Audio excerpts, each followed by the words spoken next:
di sini saya Ania Dewi dari kelas Mazawa semester 4 akan menjelaskan makalah kami guna memenuhi tugas mata kuliah Hukum Zakat Wakaf di Indonesia yang berjudul Konsep Zakat dalam Islam. Baiklah, pembahasan yang pertama yaitu dari definisi zakat. Dari segi etimologi, menurut pengarang Lisan Al-Arab, kata zakat merupakan kata dasar dari zakat yang berarti suci, berkah, untung, dan terpuji, yang semua arti itu sangat populer dalam penerjemahan Al-Quran maupun hadis. Dari segi terminologi fikih seperti yang dikemukakan oleh pengarang Kifayah Al-Ahya Taqiyuddin Abu Bakar, zakat berarti jumlah harta tertentu yang diserahkan kepada orang-orang yang berhak dengan syarat-syarat tertentu. Lalu zakat berasal dari kata zakat, yasku, zakat atau zakiyah, yaska, zakat, yang berarti suci, bersih, tumbuh, berkembang, bertambah, dan berkah. Adapun definisi zakat dari sudut 4 imam mazhab, yang pertama yaitu ada mazhab Maliki, yaitu zakat adalah mengeluarkan sebagian yang tertentu dari harta yang berjumlah yang sudah mencapai nisabnya.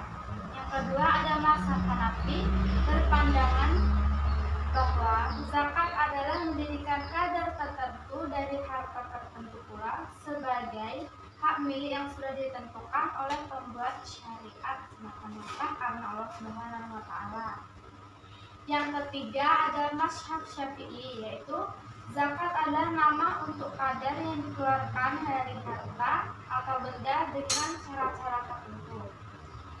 Yang keempat ada mazhab Hambali, memberikan definisi zakat sebagai hak yang diwajibkan untuk dikeluarkan dari harta tertentu. Adapun dasar hukum zakat yaitu zakat diwajibkan di Madinah pada bulan Syawal tahun kedua Hijriah.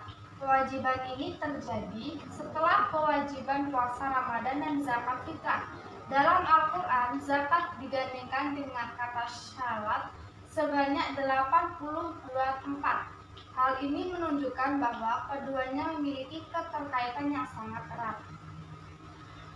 Oleh karena itu, orang yang enggan membayar zakat boleh diperangi dan orang yang menolak kewajiban zakat dianggap kafir.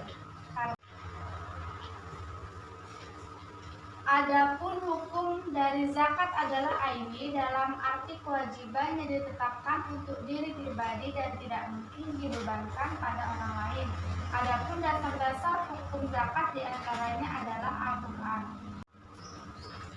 Dalam Quran surah At-Taubah 9 ayat 103, Allah Subhanahu wa Ta'ala berfirman yang artinya, ambillah zakat dari harta mereka guna membersihkan dan mensucikan mereka dari, dan berdoalah untuk mereka. Sesungguhnya doamu itu menumbuhkan ketentraman jiwa bagi mereka. Allah Subhanahu wa Ta'ala Maha mendengar, Maha mengetahui. Adapun sifat yang membuat seseorang berhak dan tidak berhak menerima zakat berkisar pada beberapa hal berikut. Yang pertama fakir, yang kedua miskin, yang ketiga budak mukhatab, yang keempat ibnu sabil, yang kelima sabilillah, yang keenam amil, yang ketujuh mu'alaf, dan yang kedelapan gharib. Adapun tujuan dari zakat yaitu yang pertama memiliki kecintaan terhadap harta kekayaan merupakan naluri manusia yang mendorongnya untuk senantiasa mempertahankan harta kekayaannya. Yang kedua, dasar memberikan zakat adalah empati dan rasa saling membantu. Yang ketiga, dengan zakat akan tercapai makna dan inti ibadah juga makna tunduk yang mutlak serta penyerahan diri yang sempurna kepada Allah Subhanahu wa Ta'ala. Yang keempat, zakat juga bisa mendukung tercapainya program jaminan sosial dan keseimbangan kondisi masyarakat. Yang kelima, yaitu menghindari muzaki dari sifat kibir. Adapun beberapa hikmah zakat yang bisa diambil yaitu mengurangi kesenjangan sosial antara si kaya dan si miskin, membersihkan harta dari bagian yang bukan hak kita, mengikis akhlak yang buruk. Zakat adalah ungkapan rasa syukur atas nikmat Allah Subhanahu wa taala. Zakat yang dikumpulkan bisa dijadikan dana pembangunan potensi rumah. Lalu memberikan dukungan moral dan material kepada orang-orang yang baru masuk Islam. Lalu zakat bisa mengobati hati dari cinta dunia. Baiklah, untuk bagian penutup, sejalan dengan pandangan Islam di atas, jelas bahwa tujuan disyariatkannya zakat bukan sekedar menunjukkan kepatuhan seorang hamba kepada Rabbnya, tapi juga ada maksud dan tujuan lain secara lahiriah, yaitu tujuan kesejahteraan ekonomi bersama. Dari tujuan dan hikmah di atas dapat dipetik kesimpulan bahwa zakat adalah konsep ajaran Islam yang berdasarkan Al-Quran dan hadis, mengajarkan bahwa harta yang dimiliki seseorang adalah amanah dari Allah Subhanahu wa taala yang berfungsi sosial.